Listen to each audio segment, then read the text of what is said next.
Bonjour les sixièmes, nous voilà repartis pour la dernière séance sur la naissance du monothéisme juif au premier millénaire avant Jésus-Christ.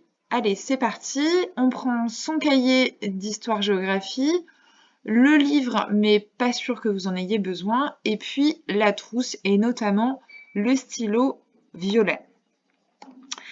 Eh bien, notre dernière séance va s'intituler « Comment les Juifs cohabitent-ils avec les autres peuples polythéistes ?» On sort donc son stylo violet, on prend une nouvelle page, séance 3. Comment les Juifs cohabitent-ils avec les autres peuples polythéistes? Vous pouvez mettre pause le temps d'écrire le titre.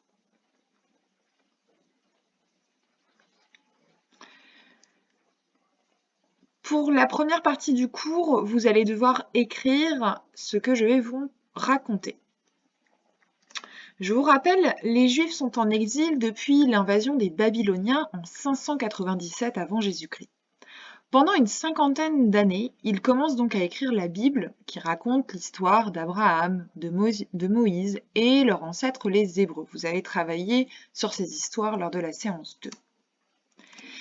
En 539 avant Jésus-Christ, les Juifs reviennent dans l'ancien royaume de Juda. Ils reconstruisent d'ailleurs le temple de Yahvé à Jérusalem qui avait été détruit auparavant. Pendant quelques siècles, les Juifs se retrouvent sous la domination de plusieurs peuples polythéistes, les Perses, les Grecs, puis les Romains en 63 avant Jésus-Christ. Effectivement, Pompée, un général romain, a réussi donc à prendre ce territoire.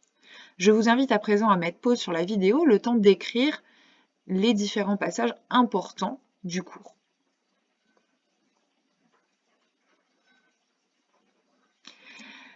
À présent, je vous laisse réaliser ce travail en autonomie pour expliquer comment s'est réalisé, comment s'est passée la cohabitation entre les Romains qui étaient polythéistes et les Juifs. Pour cela, vous devez télécharger la fiche activité numéro 5.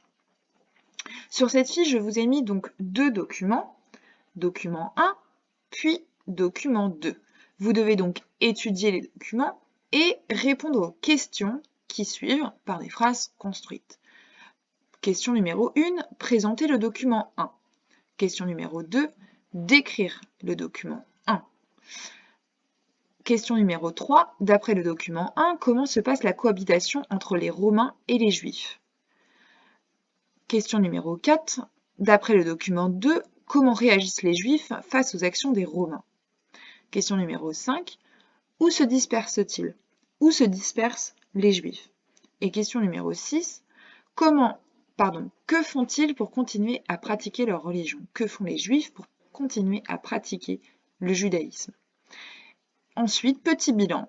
Comment les Juifs cohabitent-ils avec les autres peuples polythéistes? Donc là, vous devez reprendre les éléments importants de vos différentes réponses. Bon, alors, on récapitule tout ce qu'il y a à faire et on ne stresse pas.